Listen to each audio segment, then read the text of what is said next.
இது தெரியாம இருந்தா உங்க இபி பில் டபுள் ஆகும். ம் ஓனர் அதிகமா சார்ஜ் பண்றாங்க கில். ம். கேர்ஃபுல். ஃபுல் வீடியோ பாருங்க. வணக்கம் மக்களே.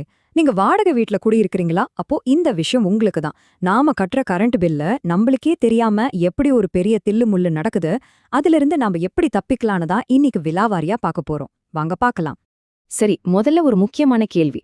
2 மாசத்துக்கு ஒரு தடவை ஓனர் கரண்ட் பில்க்கு இவ்ளோ ஆச்சுன்னு ஒரு கணக்கு சொல்றாரு. நீங்களும் அதை அப்படியே கொடுத்துடுறீங்க. ஆனா என்னைக்காவது யோசிச்சு பார்த்திருக்கீங்களா, நாம கட்டுறது சரியான கணக்கு தானா இல்ல நம்மள ஏமாத்துறாங்களான்னு?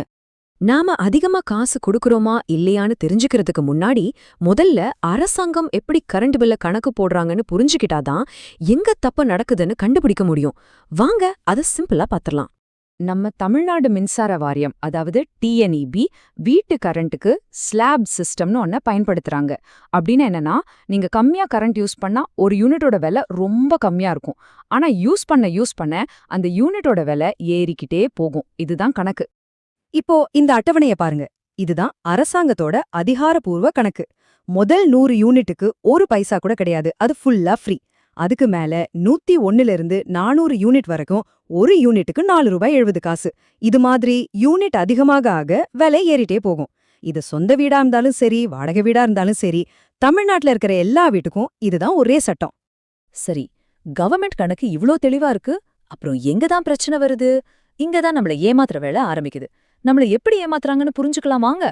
பொதுவா ஒரு 4-5 வீடு இருக்கிற அபார்ட்மெண்ட்ல பாத்தீங்கன்னா மொத்த பில்டிங்கும் சேர்த்து கவர்மெண்ட்ல இருந்து ஒரே ஒரு மெயின் மீட்டர் தான் கொடுத்திருப்பாங்க. ஆனா ஓனர் என்ன பண்ணுவாரு, ஒவ்வொரு வீட்டுக்கும் தனித்தனியா கணக்கு காட்டணும்னு சொல்லி அவரே கடையில இருந்து ஒரு சப் மீட்டரை வாங்கி மாட்டி விட்டிருப்பாரு. நல்லா ஞாபகம் வச்சுக்கோங்க, இந்த சப் மீட்டர் அரசாங்கத்தோடையது கிடையாது. இப்போ ஒரு உதாரணத்துக்கு, அந்த பில்டிங்ல இருக்கிற 4 வீடும் சேர்ந்து 2 மாசத்துல மொத்தம் 800 யூனிட் கரண்ட் யூஸ் பண்ணிருக்காங்கன்னு வச்சுக்குவோம். அப்போ அந்த மெயின் மீட்டர்ல 800 யூனிட்னு காட்டும். இங்கதான் அசல் மேட்டரே இருக்கு, நல்லா கவனிங்க. கவர்மெண்டோட அந்த ஸ்லாப் கணக்குப்படி 800 யூனிட்டுக்கு ஓனர் கெட்ட வேண்டிய மொத்த கரண்ட் பில்லே சுமார் ₹4770 தான். ஆனா ஓனர் நம்ம கிட்ட என்ன பண்ணுவார் தெரியுமா, ஒரு யூனிட்டுக்கு ₹11 ஃபிளாட்டா ஒரு ரேட்டை ஃபிக்ஸ் பண்ணி 4 வீட்லயும் சேர்த்து மொத்தம் ₹8800 வசூல் பண்ணிடுவாரு. அப்போ வித்தியாசம் எவ்வளோன்னு பாருங்க, கிட்டத்தட்ட ₹4030. இந்த பணம் யாருக்கு போகுது? இதுதான் நாம ஏமாந்து ஓனருக்கு போற கூடுதல் லாபம். இத பகல் கொள்ளன்னு சொன்னா அதுல எந்த தப்பும் இல்ல. சரி, இப்ப உங்களுக்கு ஒரு சின்ன டெஸ்ட். நாம இப்ப பார்த்த கணக்குப்படி 800 யூனிட் கரண்ட்டுக்கு அரசாங்கத்தோட உண்மையான பில் தோராயமா எவ்வளவு வரும்? கீழ இருக்கிற ஆப்ஷன்ல எது சரின்னு நினைக்கிறீங்க? பாப்போம் நம்ம மக்கள் எவ்வளவு உஷாரா இருக்காங்கன்னு. கரெக்ட் ஆன்சரை கமெண்ட்ல தட்டி விடுங்க. நாங்க சரியான பதில பின் பண்றோம். சரி, நம்மள ஏமாத்துறாங்கன்னு இப்போ தெளிவா புரிஞ்சிருச்சு. அப்போ எதுதான் சரியான கட்டணம்? நாம நியாயமா எவ்வளவுதான் கொடுக்கணும்? வாங்க பார்க்கலாம். நியாயமான கணக்குன்றது ரொம்ப ரொம்ப சிம்பிளான விஷயம்.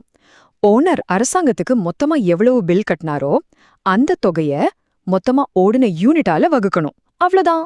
நம்ம உதாரணத்துல பாத்தீங்கன்னா ₹4770 800 யூனிட்டால வகுத்தா ஒரு யூனிட்க்கு தோராயமா ₹6 தான் வரும்.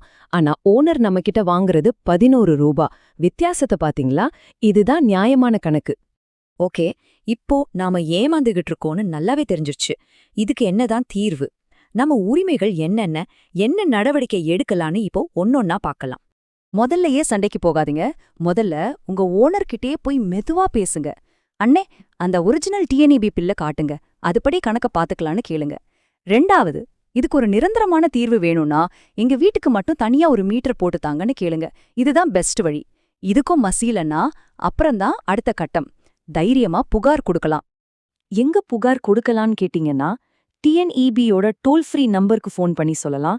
அப்படி இல்லனா தமிழ்நாடு வாடகைதாரர் சட்டம் இருக்கு, நுகர்வோர் நீதிமன்றம் இருக்கு, அங்கேயும் கேஸ் போடலாம்.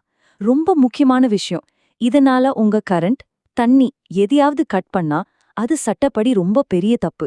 அப்படி செஞ்சா நீங்க தைரியமா லோக்கல் போலீஸ் ஸ்டேஷன்ல புகார் கொடுக்கலாம். ஆனா ஒரு விஷயத்த நல்லா ஞாபகம் வச்சுக்கோங்க. நீங்க எந்த புகார் கொடுத்தாலும் சரி, ஒரு பதிவு செய்யப்பட்ட வாடகை ஒப்பந்தம், அதாவது ரெஜிஸ்டர்ட் ரெண்டல் அக்ரிமெண்ட் உங்க கையில இருந்தா அதுதான் உங்களுக்கான மிகப்பெரிய ஆதாரம்.